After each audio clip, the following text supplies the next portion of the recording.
Alright, so reflective journal number 8, and this week's topic is, what is your most challenging class so far this semester? Why do you find it challenging, and how are you coping?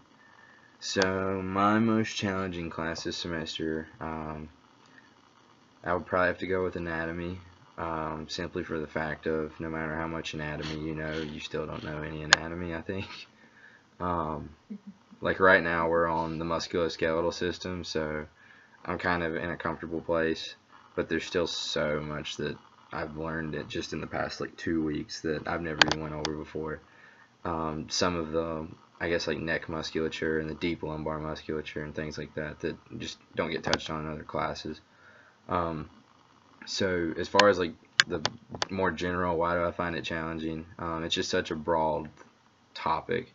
And we're covering a lot more in depth now than I ever have in my other courses, so like anatomy, kinesiology, or evaluation of upper and lower extremities and things like that. It's pretty fast paced too. I know there is a lot to cover, and we're hitting it very quickly.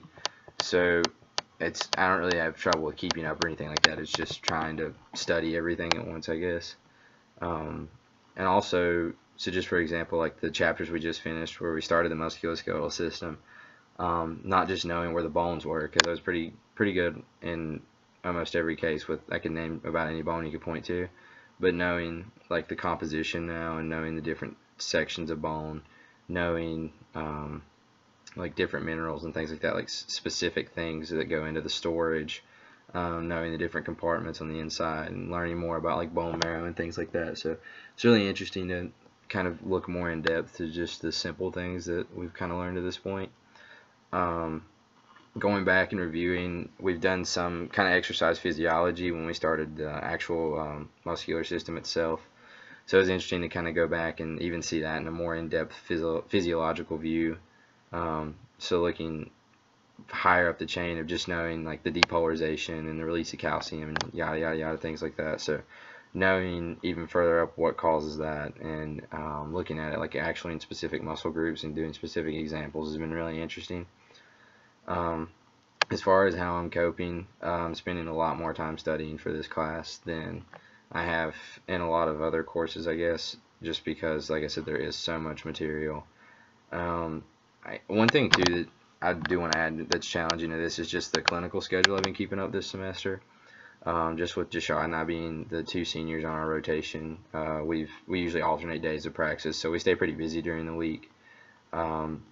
So that on top of, I also have a service site in Abingdon that I'm going to 1 to 2 times a week for psychology, and then other clubs constantly having meetings and things like that. And I'm also tutoring, so it's just tricky to find time to study, especially for a course that involves this much.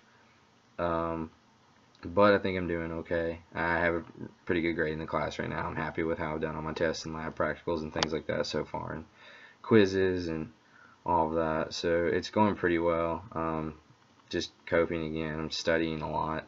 I'm trying to do something that I'm one of those people that like I'll study later in the day when I've got everything else done. I'll try to sit down and study some, but this is one class I've started trying to study when I have little breaks, just look over things.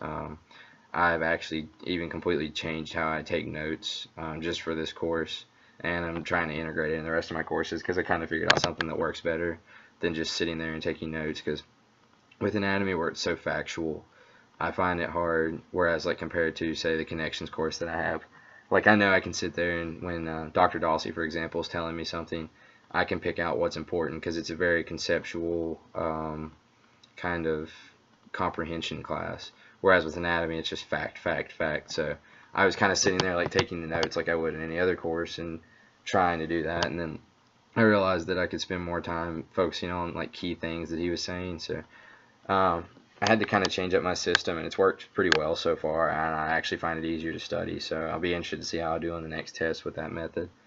But overall, that's really all I've changed because it's really all I have time to change. It's definitely one of those courses where if I had like every evening off, I would try to spend a lot of time studying for it. I've been spending a lot of time too watching videos because we just started dissection last week, so I've been watching a lot of videos for the rabbit dissection to make sure that I uncover things correctly and do it in layers so that it's a lot easier for me to go back through and just pick something up and see like for example, their trapezius muscle, or something like that, knowing that I can lift it up and then see where their supraspinatus or infraspinatus or something like that's at, and it's a totally different kind of layout than it is with the humans. So I've tried to make sure I'm being very gentle about that as I go through. It's a lot different too than the other dissections that I've done before with like a fetal pig or a frog. So just trying to take all that into account, make sure I'm ready for lab practicals, quizzes, tests, because we have been, like I said, it's pretty rapid fire, so we have been having a lot of things like that. So I would say that that's how I'm dealing with it. And beyond that, my other classes are challenging as usual, but I don't think they're quite as bad as that just because of the degree of how intense it is with tests and everything. So that's all I have.